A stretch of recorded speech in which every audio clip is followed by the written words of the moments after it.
Tatlong bigating karakter ng FPJ Batang Quiapo na pinagbibidaan ni Coco Martin ang nakatakdang pumasok matapos ang sunod-sunod ng pasabog na eksena nitong mga nagdaang episode. Sa latest episode ng serye, nauna nang nawala ang ilang karakter sa kwento at balitang isang grupo dito ang magpapaalam na rin.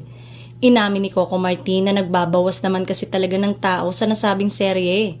Sa pagkawala ng maraming karakter ay aasahan daw na may mga papasok na mga bagong artista sa programa na masisilayan sa pagpasok pa lang ng taong 2025. May isang bigating star na hindi daw inaasahan na may special participation sa programa. May isa na galing Kapuso, may isa na magbabalik. Ito ay isa sa mga madadagdag na mga pangalan sa Batang Quiapo na mapapanood na rin sa mga susunod na araw sa programa. Wala pang ideyang source kung anong concept ang pinaplano ni Coco at magiging papel nila sa nasabing serye. Samantala, patuloy na nangunguna ang serye ni Coco sa taas ng ratings nito.